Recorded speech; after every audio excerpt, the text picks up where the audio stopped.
நடப்பது எல்லாம் நன்மைக்கே. காட்டு ராஜா சிங்கத்தின் குகை வாசலில் ஏகப்பட்ட மிருகங்களின் கூட்டம்.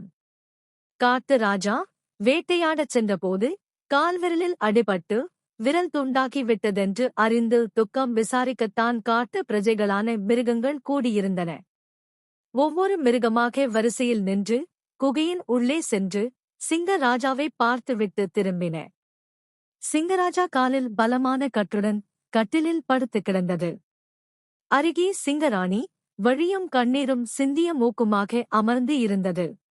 ஒவ்வொரு மிருகமாக வரிசையாகச் சென்று கொண்டிருந்தபோது வரிசையின் இடையே வந்து புகுந்து கொண்ட குள்ளநரி சிங்கராஜாவின் அருகே சென்றதும் பெருமூச்சு விட்டபடி ஓம் நடப்பது எல்லாம் நன்மைக்கே என்றது. சிங்கராஜாவுக்கு கடுங்கோபம் வந்துவிட்டது. நமது காலில் உள்ள ஒரு விரலே போய்விட்டது. இந்த குள்ளநரி நடப்பதெல்லாம் நன்மைக்கே என்று கூறுகிறதே. பிடி, அதை அடைத்துவை குகைச்சிறையில் எனக் கட்டளை இட்டது சிங்கராஜா. சிப்பாய் குரங்குகள் பாய்ந்து நரியை பிடித்து இழுத்துச் சென்றன. ஒவ்வொரு காரியமும் நமது நன்மைக்குத்தான் நடக்கிறது என்ற உண்மையைத்தானே சொன்னேன் என்று புலம்பியபடி சென்றது குள்ளநரி. சிங்கராஜாவின் காலில் உள்ள பூன் குணமாவதற்கு 3 மாதகாலம் கடந்தது. காலில் ஒரு விரல் இல்லாமையால் சிங்கராஜா கம்பீரமாக நடக்க இயலாமல் நொண்டி நொண்டி நடந்தது. அதனால் மிருகங்கள் எல்லாம் மறைமுகமாக நொண்டி ராஜா என அழைத்தன. இப்படி சிங்கராஜாவை எல்லாரும் கேலி செய்வதைக் கேட்டு சிங்கராணிக்கு மிகுந்த வருத்தம். என்ன செய்வது? இந்த பட்டத்தைச் சூட்டியது எந்த மிருகம் என்பது தெரிந்தால் இளவரசன் சிங்கக்குட்டியிடம் தண்டனை கொடுக்கச் சொல்லலாமே என நினைத்தது. உண்மையில் இப்படி பெயர் வைத்தது குறும்புக்கார முயல் என்பது எவருக்கும் தெரியாது. சிறையில் அடைபட்டிருந்த குள்ளநரிக்கு சைவ உணவே தினசரி ஒரு வேளை தரப்பட்டது. காட்டுக்கிழங்கையும் கனிகளையும் பார்த்தாலே குள்ளநரிக்கு குமட்டிக் கொண்டு வரும். என்ன செய்வது?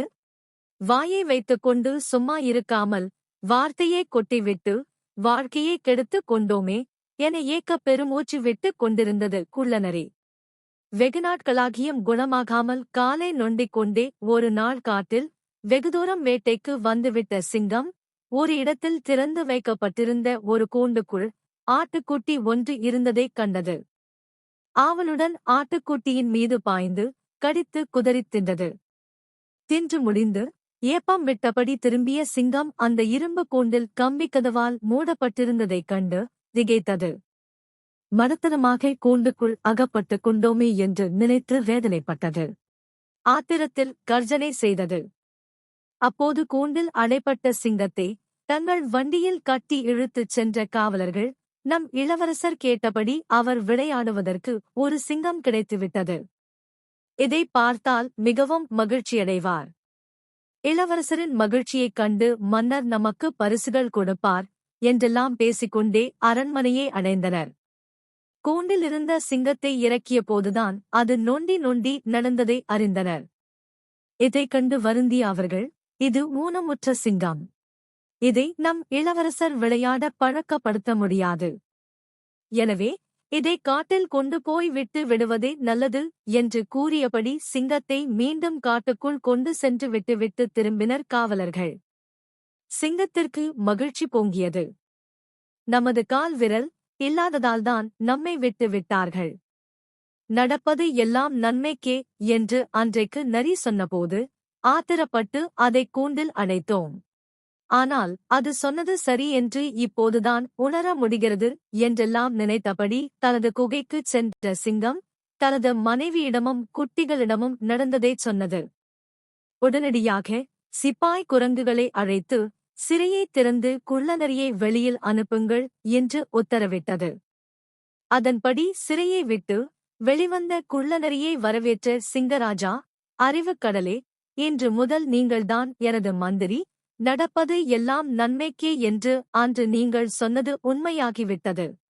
யார் எதைச் சொன்னாலும் அவசரப்படாமல் ஆராய்ந்து பார்க்க வேண்டும் என்பதை புரிந்து கொண்டேன் என்று மகிழ்ந்தது. நடப்பது எல்லாம் நன்மைக்கே என்று நினைத்தால் துன்பம் தரக்கூடிய செயல் எதுவும் இல்லை.